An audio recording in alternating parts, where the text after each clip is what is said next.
Ashamaa harka fuunee hordoftoota fi kabajamtoota caalii miidiyaa akkam jirtan akkam sa'aatii kana keessan nagaa keessan jirtu nagaa kun tura galannoo waaqayyoodhaaf haa ta'u isin akkam jirtanii fayyaa keessan jirtanii jireenya akkam isiniin jedha ganamni akkamii jirtu jajjabaattu fayyaan keessan hundumtuu bareeda galata waaqayyo nageenyi na bareedu simbira akka jiraatu abdiin qaban isiniin jedha hordoftoota koo gooftaa har'a haasaa jedhan isaadha. Akkami naaf nagartanii channel subscribe gochuun dagatinaa like godhaan isiniin jedha hordoftoota koo jajjabeessaa olaa jajjabeessinuu amma karaa hojiitti adeemnu isiniin jedha. Haasaa qopheeffadheen jira. Haasaan asitti qophaa'e asitti immoo sahaana qopheeffadheen jira. Aulan qophaa'e asitti immoo halluu qophaa'e isiniin jedha. Asitti immoo qimamii wal isaaniitti qophaa'e qimamii isaa waliin hojiitti adeemnu isiniin jedha. Afaan isaa isiniin jedha hordoftoota koo qimamii asati jechuudha. Suuraan isaa asirra jira.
Zayituun itti godhakan sahaanii qaban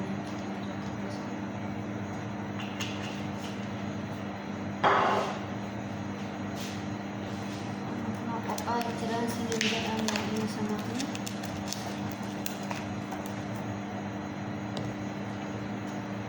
barbarreen karaa isaa akkuma jijjiirraa jira.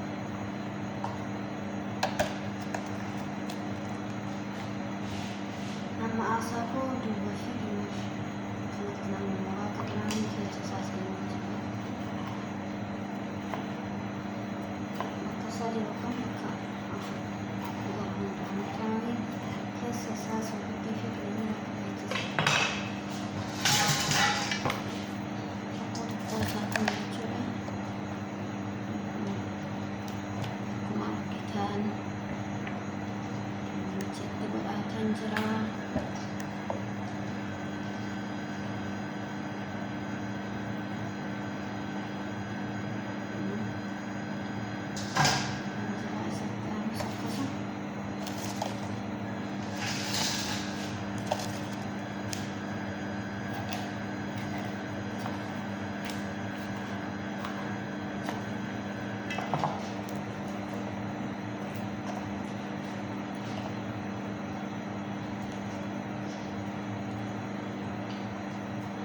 nuuf ka'ee isin jedha hordoftoota koo laayikii gochuun dagatinaa maatiin taane immoo maatii nuuf ta'a olaa jajjabeessinuu jajjabeessaan isin jedha nama biyya keenya galii boo seeraan hojjetu nu haa godhu haga mana madaalii jirruuf immoo akkanumatti wantoota tokko tokko wajjin wal argisiisnaa kan beeknu walirraa barannaa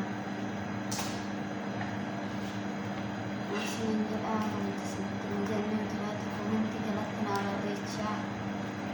isin jedha hordoftoota koo jajjabeessinuu jajjabeessuu aadaa godhan isin jedha ijoollee Oromoo isin jaalladhaa isin kabajan isin jedha hordoftoota koo maaf laayikii sheerii naaf gochuun dagatinaa ishee gochuu dandeessan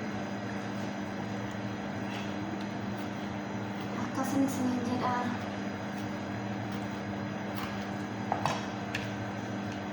ho'ee akkamsinitti jira muraati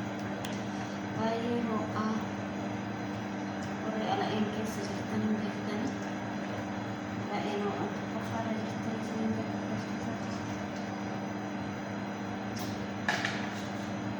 kanaaf amma samatti kiyyee gara fixuuttan deemaa jiran isin jedha koottaa ammoo misaa gaabbafamtanii jirtan misaa hinaafinaa isin jedha gaabbafamtanii isin hunduma keessanuu misaa naaf isin danda'a barbaddan madaaliidhaafis anuma isin qopheechaa isin jedha hordoftoota koo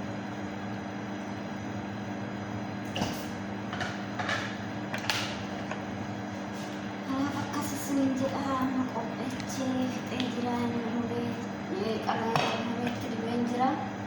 amma firiijii keessa immoo taappuliidha firiijii keessan galcha sa'aatii tokko jechuudha kan sa'aatii 10 takkuli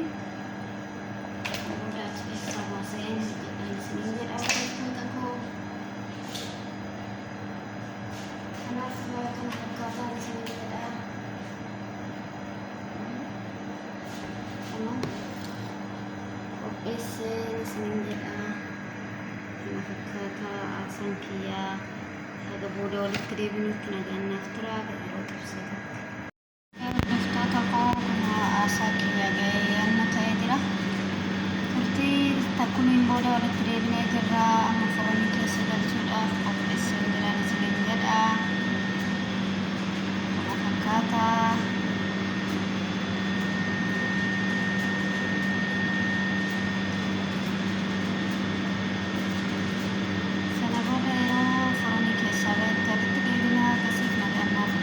hordoftoota koo kunoo aasaan kiyya bilchaatee jira isin jedha kotta isaa affeeramtan isin jedha isin immoo shunkurtiin xabbatanii qophaa'ee jira itti immoo eeshii adiin qophaa'een isin jedha kotta ni nyaattu misaadhaan isin jedha hordoftoota koo nagaanaaf oolaa ol nagaan isiniif haa ta'u baay'ee